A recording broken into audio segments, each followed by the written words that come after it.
हमारे आंखों में आंसू आ जाता है। तो हम लोग हमारे बड़े लड़के को मारना पीटना शुरू कर दिया। थाना पर कोई साहब जो है सुनने के लिए तैयार नहीं हुआ। तो अब्दी ने कहा कि ये साले को रखो, इसके मुंह में इसका बाप आएगा, इसको भी मार दिया जाएगा और उस साले को भी मार दिया जाएगा। नमस्कार, मेरा नाम है सौरभ पांडे शौर्य और आप देख रहे हैं द चौपाल। वैसे तो हम बिहार में मौजूद हैं बिहार विधानसभा चुनाव की कवरेज के लिए। इसी क्रम में हमारा आना हुआ सिवान। सिवान आए तो सिवान से जुड़ी एक ऐसी घटना जिसने पूरे देश का दिल दहला दिया। एक ऐसी घटना जिसने हर किसी को रोने पर मजबूर किया।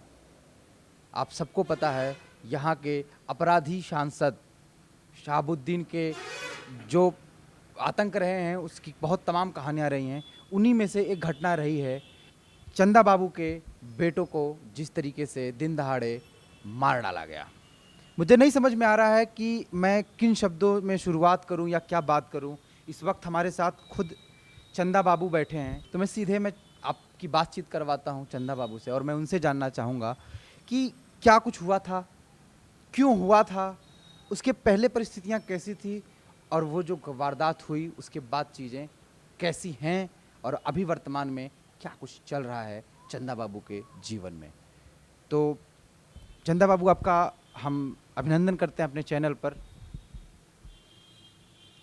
हम आपका स्वागत करते हैं और इस चैनल के माध्यम से हम तो हर चैनल पर कुछ न कुछ जो है लगभग सबको बता चुके हैं। एक ही बात बार बार कहने में भी हमको थोड़ी दिक्कत महसूस होती है कि बार बार हमारे आंखों में आंसू आ जाता है।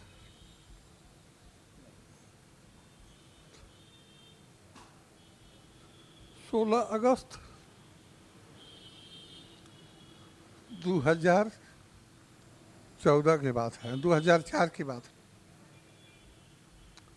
हम नहीं थे, हम पटना में थे।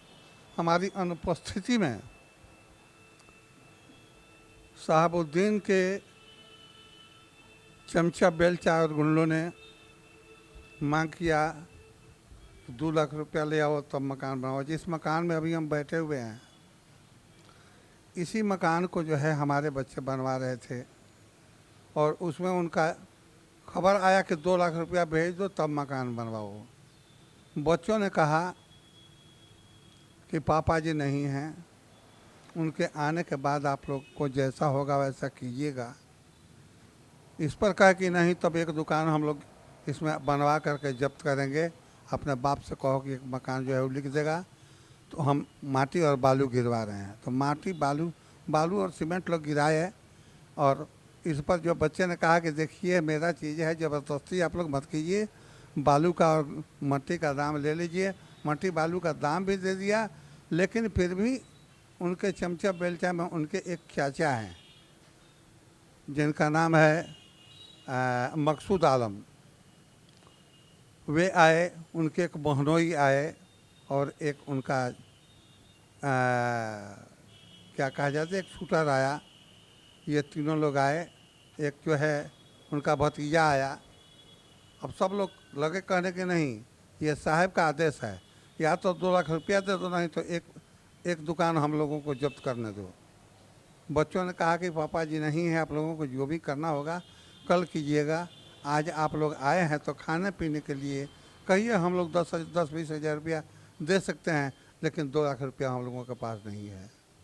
इस पर वे लोग हमारे बड़े लड़के को मारना पीटना शुरू कर दिया। छोटे बच्चे ने देखा कि जो है हमारा बड़ा भाई जो है मार खा रहा है, तो वह जो है लगा थाना को फ़ोन करने। तो थाना को फ़ोन करना क्या था कि उनका एक चचेरा भाई जो टुन्ना मियाँ है, वो जो है लपक करके उसको घसीट लिया कि साला तुम आदमी नहीं पहचानता है, थाना को फ़ोन करता है। किसी तरह से अपना देह छोड़ा के वो अंदर भागा।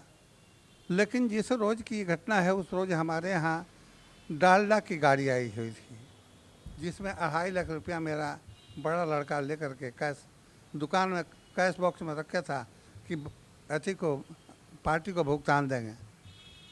तो जब पकड़ करके उस हमारे बच्चे को पकड़ करके जब जो है टूना ने खींचा, टूना मियाँ ने खींचा, तो वो किसी तरह से अपना देह छुड़ा करके भाग गया भीतर। भीतर जाने के बाद ये कहता है कि लूट लो साले को, लूट लो, देखो गला में क्या है। तो गला में लोगों को 2.5 लाख रुपया मिल गया। ये जो है निकाल लिया। अब बच्चा देख रहा है कि एक तरफ हमारा रुपया निकल गया, दूसरी तरफ हमारा भाई की पिटाई हो रही है। वैसी अवस्था में लैट्रिन में डालने वाला एसिड जो है वो रखे हुए था, जो लैट्रिन में डाला जाता है। उसको समझ में नहीं आया कि मेरे पास पिस्टल है कि बंदूक है कि ईंटा है कि पत्थर है, कुछ था नहीं। उसको उसमें मग में उड़ील के और जो अब इसके भाई को पीट रहे थे उन लोगों पर फेंका। तो भगदड़ हुआ कि तेजाब बिगलस। लोग वहाँ से भागा। तब तक तीसरा भाई जो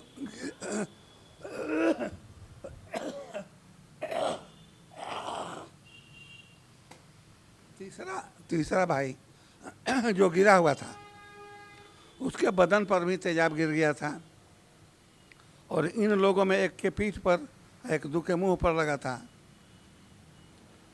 तो जब हल्ला हुआ उस वक्त जो है हमारे बड़े लड़के को जिसकी पिटाई हो रही थी उसको थोड़ा सा चैन मिला और लोग जब भगदड़ से हटे तो यहाँ से भाग करके बगल के मकान में छुप गया।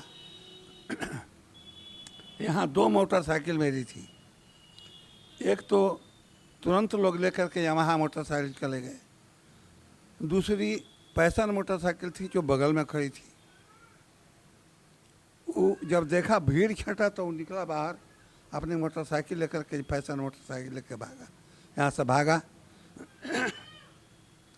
करके पहले ओपी थाना गया। थाना पर कोई साहब जो है सुनने के लिए तैयार नहीं हुआ। उसके बाद टाउन थाना गया, वहाँ से भी कोई सुनवाई नहीं हुई। कोर्ट में गया तो कोर्ट में भी जो है लोगों ने कहा कि भागो भागो, तुम अपना जान बचाओ, उनके खिलाफ तो क्या कहने आए हो तुम। तो वहाँ से वो भागा। लेकिन यहाँ एक रामराज मोड़ है, पसीनिया मोड़, रेलवे स्टेशन के बगल में। वहाँ मोटरसाइकिल से भाग रहा था कि किसी ने देख लिया। उसके चमचा बेलचा लोग थे, इसकी मोटरसाइकिल लोग छीन लिए और इसको लेकर के लोग प्रतापपुर चले गए। यहाँ मेरा जो लड़का था जिसने अपने भाई को और अपने को बचाने के लिए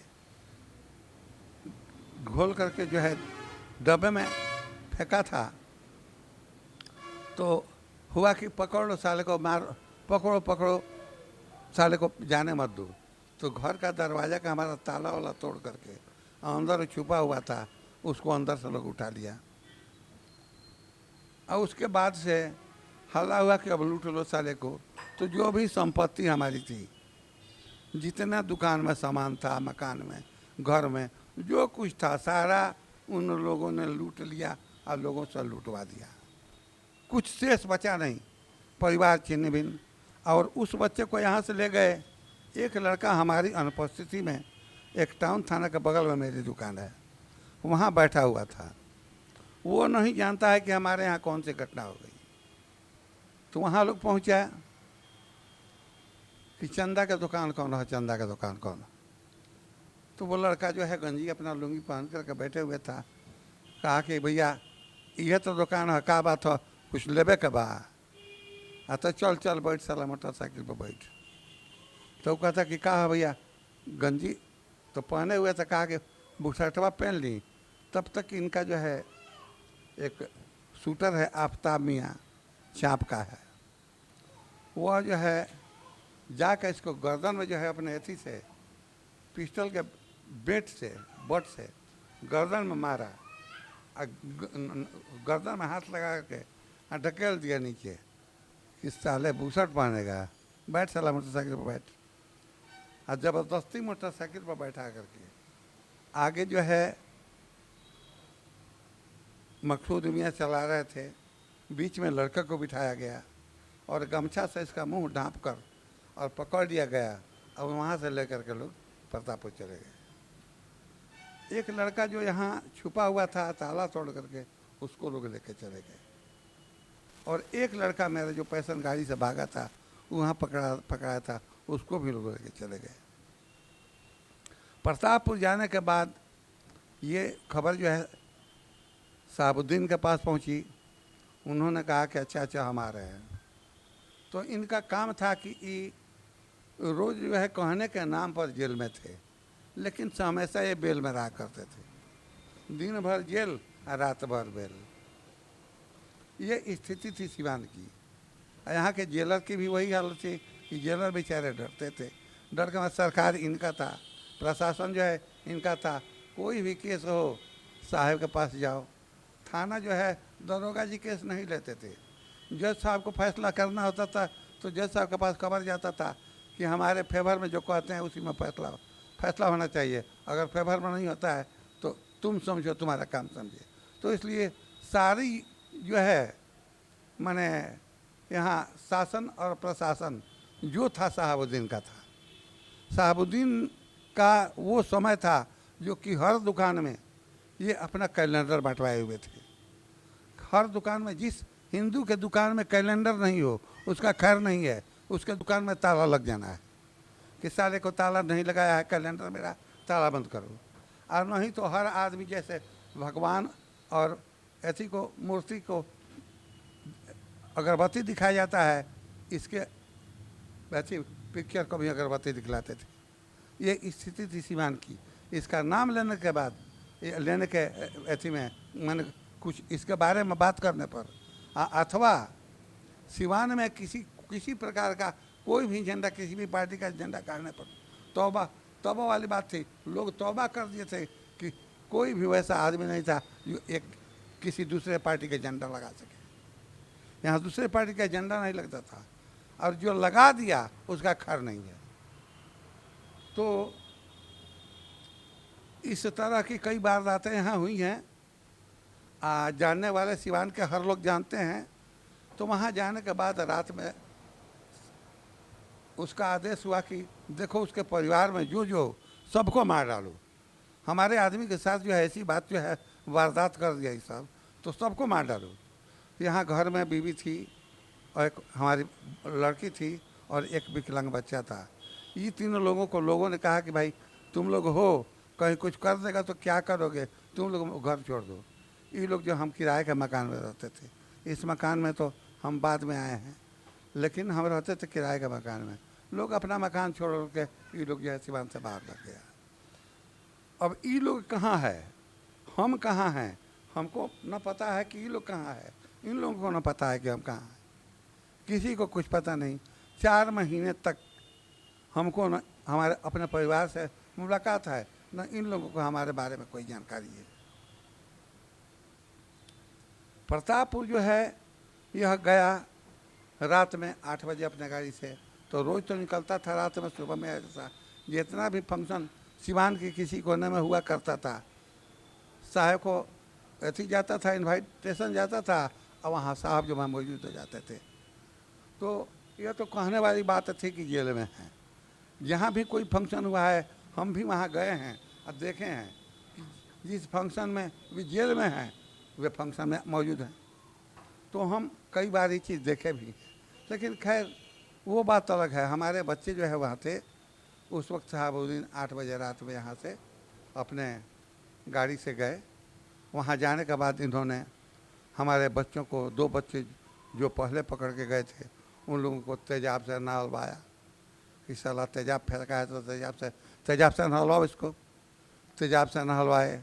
उसके बाद जब वो उनकी स्थिति खराब हो गई या किसी तरह से गिर गए, पड़ गए, तो या तो जिंदा कटवाया हो या गोली मारने के बाद कटवाया हो, उनको टुकड़े में कटवाया। और उन दोनों बच्चों को टुकड़े में कटवा के और बोरे में डाल करके और नमक डाल करके कहीं फेंकवा दिया। अब फेंकवा दिया कि कहीं गड़वा दिया, भगवान जाने।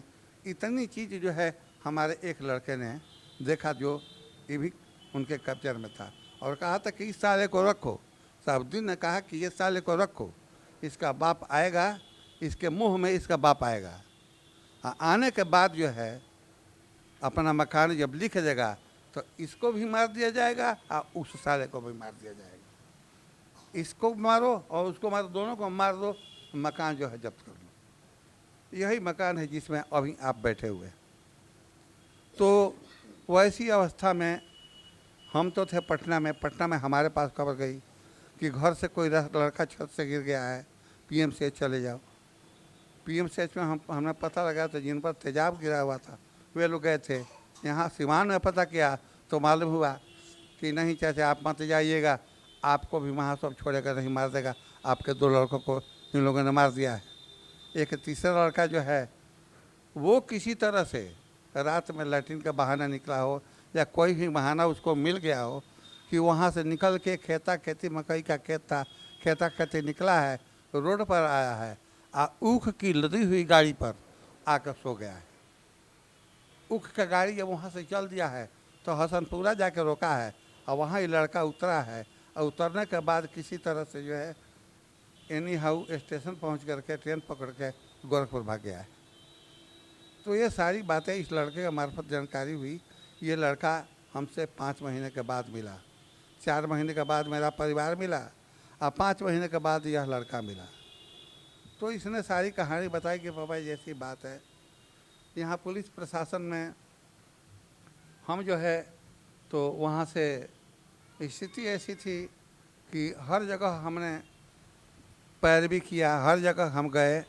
यहाँ तक कि यहाँ के मंत्री जो हैं उस समय थे कबीना मंत्री और बिहारी चौधरी, उनके पास गए।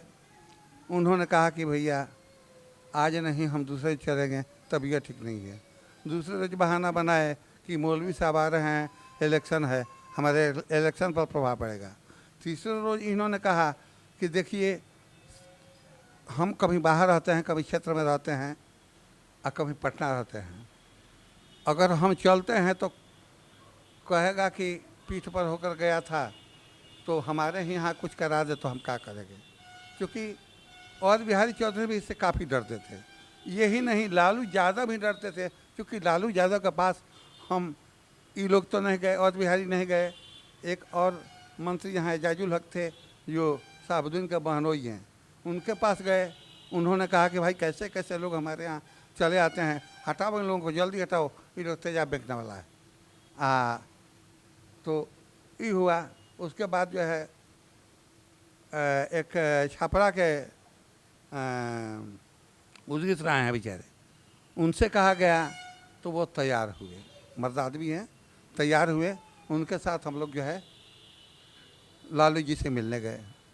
लालू जी से मिलने के बाद यही कहा गया कि हमारे अनुपस्थिति में हमारे बच्चों को मार दिया गया और हजूर मिन्नत है, आरजू है कि जो बच गया है आप बोल दीजिए उसको बचा लिया जाए, जो बच्चे हैं उसको बचा लिया जाए।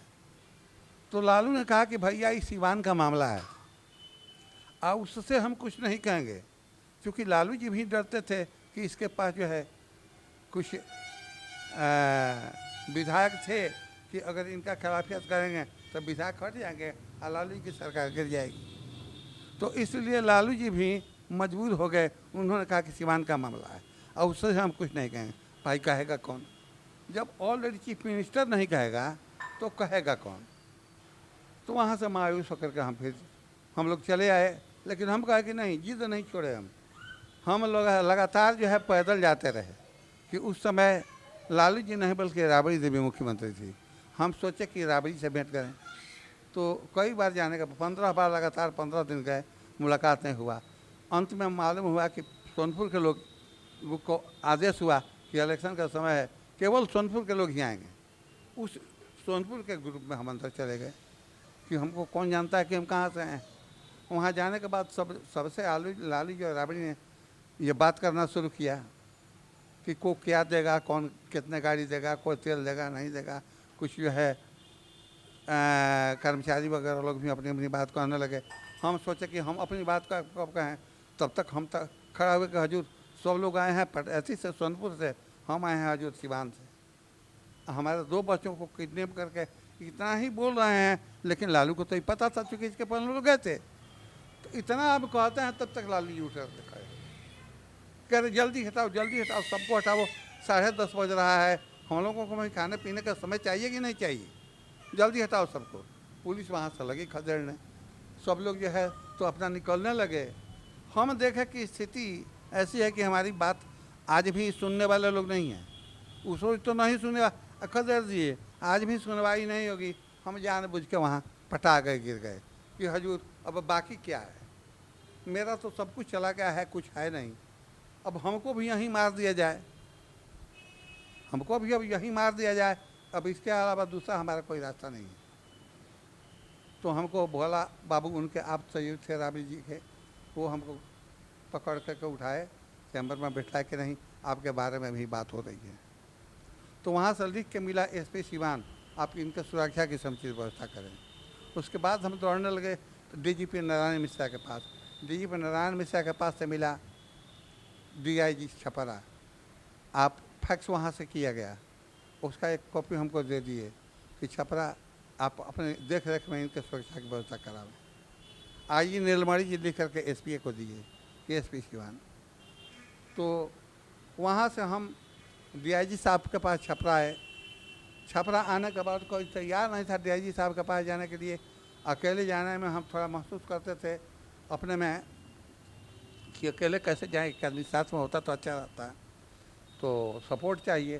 तो उस समय वहाँ क्या नाम है जी, प्रभुनाथ सिंह, उस समय प्रभुनाथ सिंह नेता थे वहाँ, जेडीयू में थे, जनता यूनाइटेड जनता दल में थे। उस समय ओम प्रकाश जी वहाँ गए हुए थे कि चुनाव में जो है, क्योंकि जनता दल के साथ ही दिए थे बेचारे, आप बराबर उनके पास जाते थे कि हमको वहीं टिकट उकट मिलेगा सीवान से। तो हम प्रभुनाथ सिंह के पास गए कि भाई उनसे चल करके कहें तो वो जो है हमारी कुछ मदद कर सकते हैं।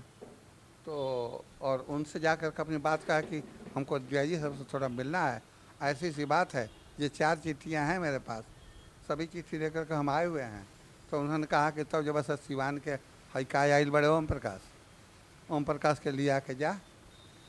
ओम प्रकाश से हमने कहा तो ओम प्रकाश कहा कि ओम प्रकाश तैयार हुए कि चली चली चाचा, हमने कहा रहुए ऐसे आदमी का जरूरत बा, चली राउर मदद हम करब।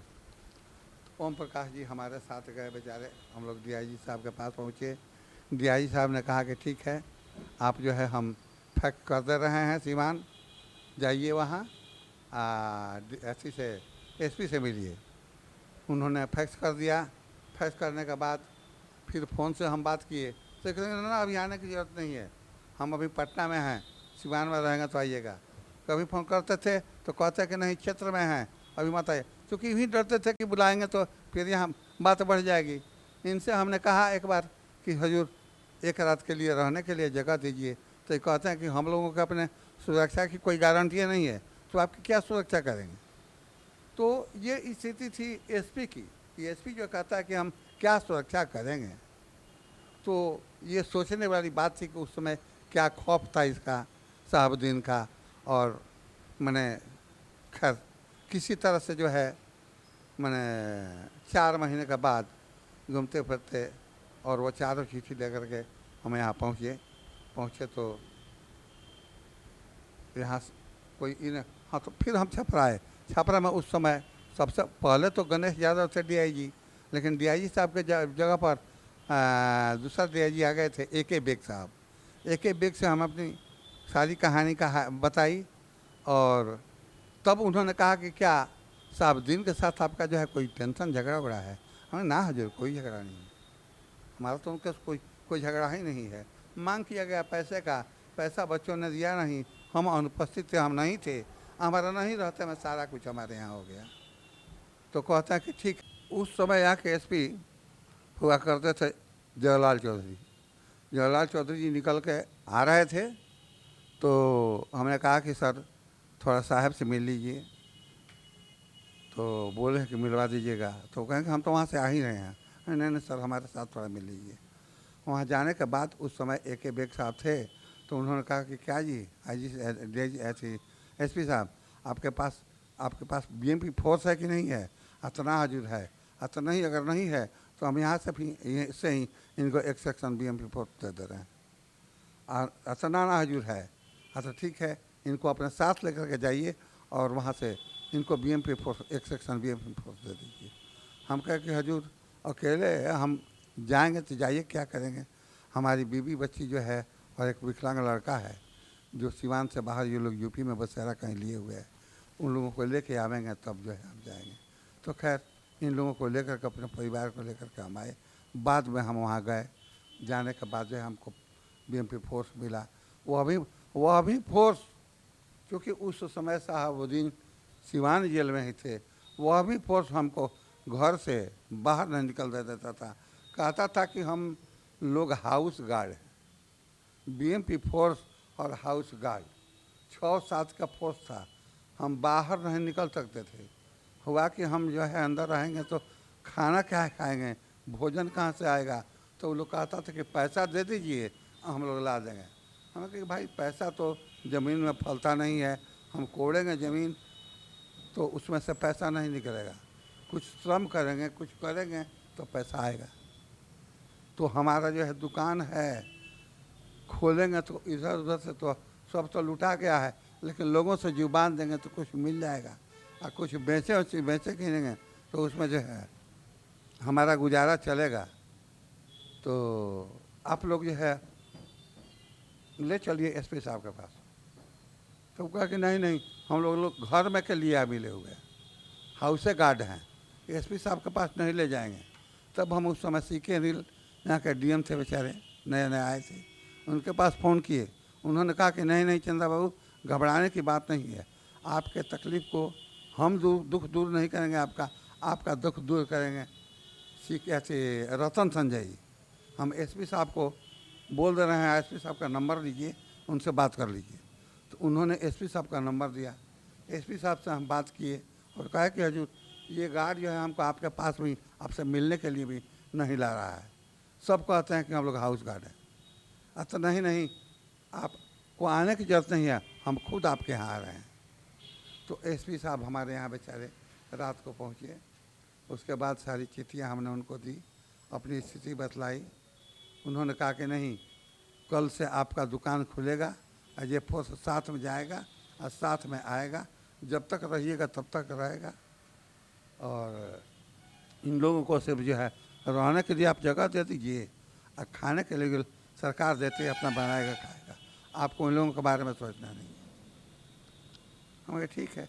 तो हम किराए का मकान में 2 कमरे में थे, एक कमरा हमने इन लोगों को दे दिया, एक कमरे में अपने परिवार का गुजर करने लगे। तो इस तरह से मैंने यहाँ की ज़िंदगी हमने गुजारी। उसके बाद जो है CK अनिल और रतन संजय के समय यहाँ का पासा पलटा, स्थिति यहाँ की जो है सामान्य हुई, लोग कुछ डर को अंदर से निकाले, और उन लोगों ने जो है, रतन संजय जी ने यहाँ तक कि उनका मकान का ईंटा कोड़वा डाला कि हड्डी कहाँ है। हमसे कहे कि हड्डी तो निकलवा देंगे, हड्डी लेकर क्या कीजिएगा, बच्चों का हड्डी निकलवा देंगे लेकिन क्या कीजिएगा। तो उस समय उनको भी साहबुद्दीन की तरफ से चेतावनी मिली थी कि तुम अपना ट्रांसफ़र करा लो। तो उस समय उन्होंने इनको जवाब दिया था, तो वो जवाब भी खैर माकूल जवाब था। उसके बाद जो है यहाँ सुधीर बाबू SDPO आए। सुधीर बाबू SDPO उस समय जो है मैंने हमारे लिए बहुत कुछ किए, और उन्हीं की वजह से हम इस मकान में आए।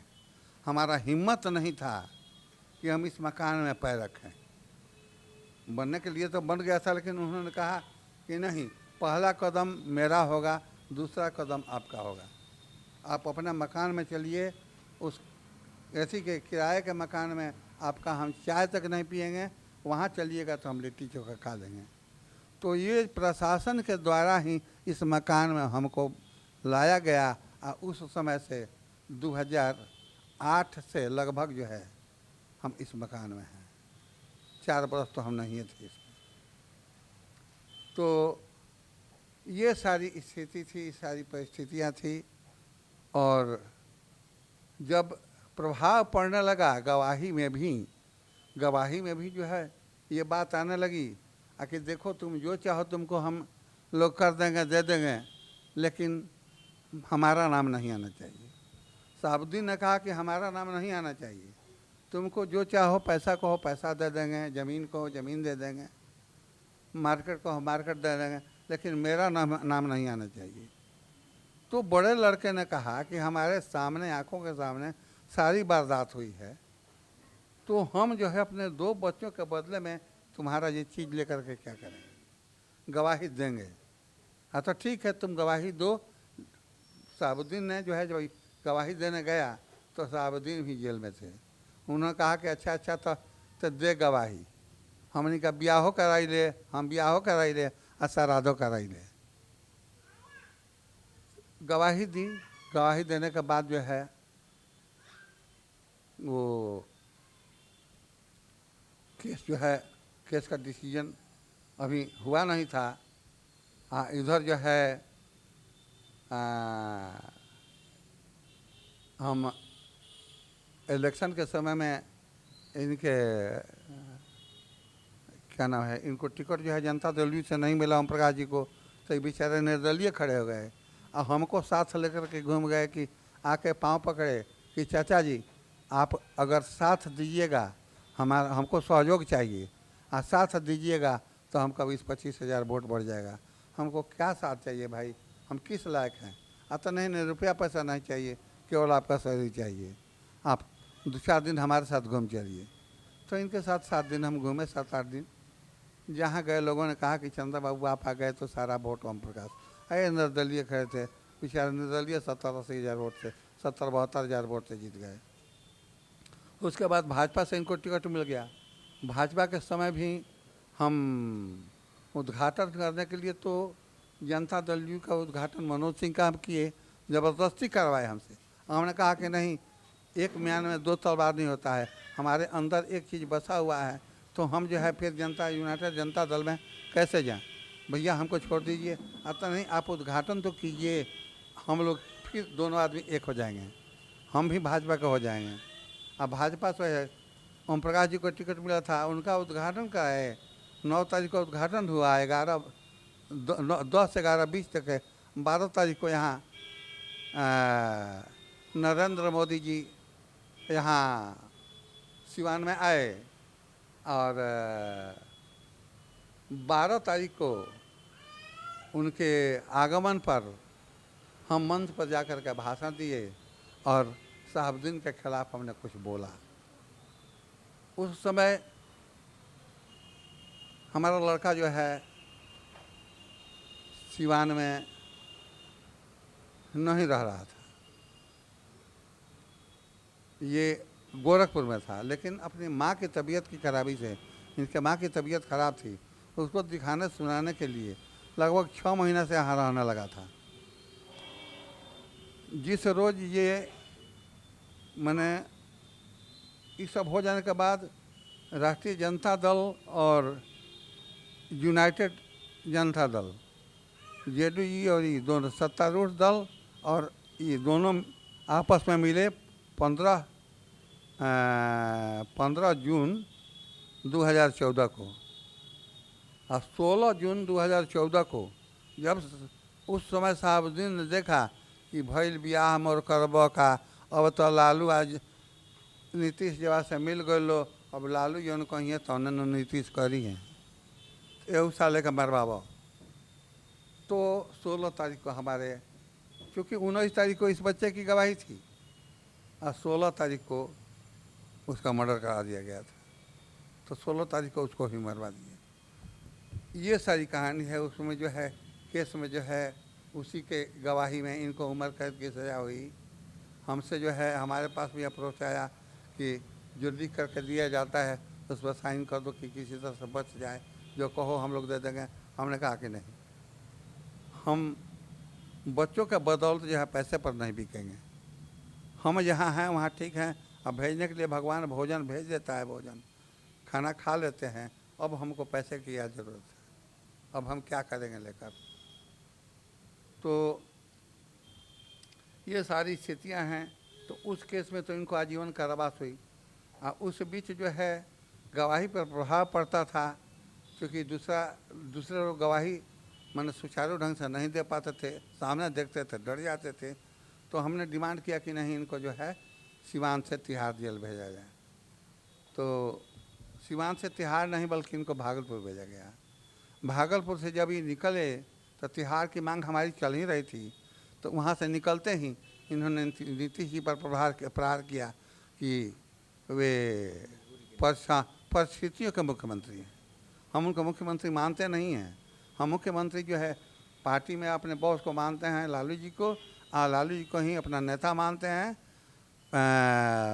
नीतीश जी को परिस्थिति का मुख्यमंत्री इनको बनाया गया है। तो उनको भी इस चीज़ की ठेस पहुंची। हमारे डिमांड भी यहाँ थी, तो उन्होंने इस पर का सपोर्ट कर दिया, क्योंकि हमने डिमांड किया था कि इनको तिहाड़ भेजा जाए। और हमारी जो है पैरवी करने वाला तो कोई था नहीं। आप ही लोगों के माध्यम से, चैनल के माध्यम से, मीडिया वालों के माध्यम से या अखबार वालों के माध्यम से ये बात जो है पूरे इंडिया में फैल गई।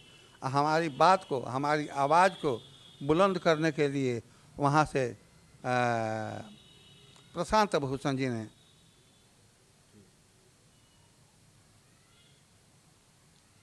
ऑफर किया कि चंदा बाबू का केस हम लड़ना चाहते हैं। कई जगह से हमारे पास फ़ोन आया कि प्रशांत बाबू आपका केस लड़ना चाहते हैं। क्या चाहते हैं आप, केस लड़ना चाहते हैं कि नहीं? हम कहे देखिए भैया, साहबुद्दीन के पास सोर्स है, पैसा है, सब कुछ है, लेकिन मेरे पास कुछ नहीं है। और इस स्थिति में हम केस लड़ने के काबिल नहीं। तो खबर है कि नहीं, आपको एक पैसा कुछ खर्च नहीं देना है, आप केवल वकालतनामा पर दस्तखत कर दीजिए, केस हम लड़ेंगे। अभी तक प्रशांत बाबू को हमने टीवी पर ही देखा है, आमने सामने कभी देखा नहीं है। वैसे व्यक्ति को हम सत प्रणाम, बार बार प्रणाम करेंगे, नमस्कार करेंगे और कहेंगे कि भगवान ने एक फरिश्ता हमारे लिए भेज दिया, जिनकी मदद हमें मिली। हाई कोर्ट से इसका बेल हो गया था, वो बेल टूटा। फिर जो है वो बेल टूटने के बाद जो है वहाँ भागलपुर गया, भागलपुर के बाद फिर सिवान आया। सिवान जब आया तो उस वक्त का यहाँ का माहौल वैसा था कि करीब 2550 गाड़ियाँ साथ में थी, डंका और ढोल पिस्टिन इसी रास्ते से बजाते हुए लोग गए। यहाँ खड़ा होकर के यहाँ भी बहुत देर तक जो है मैंने लोग गाजा बजाया, मैंने डरवाने धमकाने के लिए समझिए, या हमको जो है जिस तरह से भयभीत करने के लिए समझिए। तो यहाँ भी बजा, लेकिन ईश्वर की मर्जी, न्याय होता है। तो प्रशांत भूषण जी ने वहाँ हमारा केस थामा और वकालतनामा हमारे लेकर के हमारा केस लड़े। उसमें इसको तिहाड़ जेल की जो है ये की गई, तिहाड़ जेल चला गया। तिहाड़ में है, आजीवन कारावास की सज़ा है। अभी आजीवन कारावास आजीवन है या क्या है ये हम नहीं जानते हैं। आजीवन में या तो जीवन भर होता है, नहीं तो 15, 16, 14 बरस होता है। तो ये दूसरा केस जो है अभी जो अभी चल रहा है, हमारे एक लड़के को जिसने गवाही दिया था उसका मर्डर हुआ, तो वो तो अभी चल रहा है। इसमें हम आप लोगों के माध्यम से, सरकार के माध्यम से या किसी चैनल के माध्यम से या ऐसी के न्यायालय से ये मांग करेंगे कि इसमें जो है उसको फांसी की सज़ा दी जाए। आजीवन की सज़ा जो है, अब आजीवन है क्या है तो सरकार ही जानती है और हम नहीं जानते हैं। लेकिन सिवान आजकल शांत है। उस समय जिस समय मैंने हम भाषण दिए थे उस समय भी भाजपा से ओम प्रकाश जी जो है काफ़ी मतों से निकले हुए थे। और आज भी हम लगभग ये समझिए कि भाजपा के ही साथ है, भाजपा के साथ शुरू से रहे हैं, आज भी हैं। नीतीश जी साथ में हैं। नीतीश जी जब से 2005 में इलेक्शन हुआ, 2005 के इलेक्शन में जब नीतीश जी ऐसी का शासन हुआ और उसके बाद जो है राष्ट्रपति शासन लगा हुआ, उस समय से ही जेल से नहीं निकला है। उसके पहले ही बराबर जेल से निकलता था। यहाँ का टोटल जो है सुपर बॉस यही था। और आजकल सब लोग ठीक हैं, कहीं किसी को कोई डर नहीं है। चोरी चमारी होने के लिए, ऐसे ही होने के लिए तो हर जगह होता है, अब बराबर होता है, सिवाय ही नहीं हर जगह। लेकिन पहले वाला जो आतंक था वह आतंक यहाँ नहीं। ये अब यही कहेंगे हम, दूसरा हम क्या कहेंगे। तो हाँ, चलिए चंदा बाबू, आपकी कहानी को हम सुन सकते हैं, उसको समझ सकते हैं, लेकिन जो आप पे बीती वो सिर्फ आप ही समझ सकते हैं। दूसरे लोग सिर्फ उस पर संवेदनाएं व्यक्त कर सकते हैं, आपके जज्बे को सलाम कर सकते हैं। हम भी आपके संघर्ष को प्रणाम करते हैं कि आपने इतने बड़े बाहुबली, इतने बड़े अपराधी के खिलाफ आपने मोर्चा नहीं छोड़ा, आप लगे रहे अपने जुद से, अपने जुनून से। और मैं आपके उन बेटों को भी नमन करता हूं कि उनके बलिदान की वजह से आज सिवान आज़ाद हुआ है, एक ऐसे दुरांत अपराधी के चंगुल से जिसकी वजह से सिवान में रह पाना लोगों का मुश्किल हो रहा था। यहाँ पे लोगों का जीने का अधिकार भी नहीं था। और आज की तारीख में सिवान अपनी रफ्तार से दौड़ रहा है। इसमें आपके उन बलिदानी बेटों का योगदान सिवान हमेशा याद रखेगा। और हम ईश्वर से यही प्रार्थना करेंगे कि नियत ने ये जो क्रूर चक्र आपके साथ खेला है, अब तो कम से कम आपके साथ न्याय होना चाहिए। और उम्मीद करते हैं कि यार न्याय होगा भी। और बस एक आखिरी बात और मैं आपसे जानना चाहूँगा, अभी आपकी ज़िंदगी कैसी चल रही है? अभी तो स्थिति वैसी है कि हमारी तबीयत ठीक नहीं है। हमारा इलाज अभी आईजीएमएस में चल रहा है और ये इलाज हमारा, इसमें भी जो है स्थिति ऐसी थी कि हम खर्च करने के काबिल नहीं थे कि जितना हमारे शरीर में खर्च है। दवा के लिए, डॉक्टर के लिए या रहने के लिए हर तरह की कोई भी सुविधा हो भारतीय जनता पार्टी के तरफ से तो नहीं मिल रही है। लेकिन स्थानीय हमारे स्वास्थ्य मंत्री मंगल बाबा हैं। मंगल स्वास्थ्य मंत्री के माध्यम से, माने हाँ मंगल पांडे जी, उन्हीं के माध्यम से, जैसे कि हमारा दूसरा जीवन उन्हीं के द्वारा मिला है। एक रोज़ वैसी स्थिति आई कि हम गिर गए थे। हम अब समझ रहे थे कि हम नहीं हैं, दुनिया से हम चले गए। लेकिन उस समय हमने ओम प्रकाश जी को फ़ोन किया तो उन्होंने कहा कि हम चचा सिवान में नहीं कि आवतन तो परसों रोबा के ले चले एम्स में दिल्ली। हम कहे कि कहल बा कि ना रहियन जी तक के कहीं लाड़े कहीं घी। तो भाई जब हम रहबे ना खरब तो दिल्ली के करके तू लेके जेब। तो हम फ़ोन किए मंगल बाबा को। मंगल बाबा ने तुरंत जो है गाड़ी भेजा। यहाँ जो है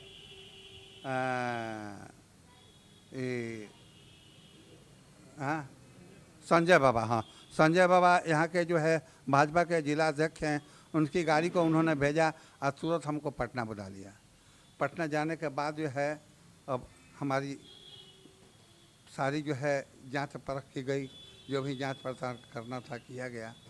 और उसके बाद से हमको दवा, माने यहाँ जाने के बाद से हमको राहत मिली और हमको लगा कि अब हमको दूसरी ज़िंदगी मिल जाएगी, हम कुछ दिन जी सकते हैं। तो उस तरह से नवंबर 19 से ही हमारा इलाज चल रहा है। और हर महीने जाना आना पड़ता है। जाने के लिए गाड़ी जो है मंगल बाबा भेज देते हैं। मंगल बाबा की गाड़ी से जाते हैं, उन्हीं की गाड़ी से आते हैं। वहाँ रहने के लिए भी जो है जगह मिल जाता है। हमारे गार्ड लोगों को खाने के लिए, हमारे खाने के लिए भोजन मिल जाता है। दवा फ्री में हमको मिल जाता है। जांच फ्री में हमारा हो जाता है। अब हम समझते हैं कि अब कुछ दिन हम, हालांकि हमारे पेट में जो है एक यहाँ गांठ है। इस गांठ को ऑपरेशन कराने में लोग कहते हैं कि 70-80% का रिस्क है। और जो कि हमारे परिवार में न बच्चियाँ जो है रिस्क लेने को तैयार है, न बच्चा हमारा एक विकलांग है रिस्क लेने को तैयार है। कोई भी रिस्क लेने को तैयार नहीं है। वहाँ डॉक्टर भी कहते हैं कि देखिए दवा से जो है 6 महीना, साल भर, 2 साल जो भी आप चल सकें, दवा से चल सकते हैं। उम्र ऑपरेशन की नहीं है, इस ऑपरेशन में कुछ भी हो सकता है। तो इसलिए हम ऑपरेशन नहीं कराए हैं, दवा पर चल रहे हैं। हर महीना जो है जाते हैं, दवा वहाँ से मिलता है, डॉक्टर चेक करते हैं, दवा मिलता है, वही खाते हैं, जी रहे हैं। हम आपके लंबी उम्र की प्रार्थना करते हैं ईश्वर से कि ईश्वर आपको लंबी आयु दे और आपको उत्तम स्वास्थ्य दे, और हम यही चाहेंगे कि आप और आपका संघर्ष लोग हमेशा याद रखें। और बस ज़्यादा कुछ ना बोलते हुए हम आपको धन्यवाद करते हैं। शादी होने के बाद 20 रोज पहले इस बच्चे की शादी हुई थी। 20 रोज पहले एमए किए हुए थे, तो 20 रोज पहले जो है शादी के 20 रोज के बाद इसको मार दिया गया। इसकी पत्नी भी अपनी दूसरी शादी कर ली, यहाँ से चली गई। शादी के 20 रोज बाद इस बच्चे को मार दिया गया। शादी के बाद जो है इसकी पत्नी जो है अपनी दूसरी शादी कर ली, और ये दो बच्चे 2004 में इन दो बच्चों को इन्होंने तेजाब से नगला के और टुकड़ों में काट के बोरे में कस करके इन्हीं दो बच्चों को काटा था। यही दो बच्चे हैं। ये जो है बीए किया था, ये ग्रेजुएशन किए हुए था, ये जो है आईए किए हुए था। सभी बच्चे पढ़े हुए थे हमारे।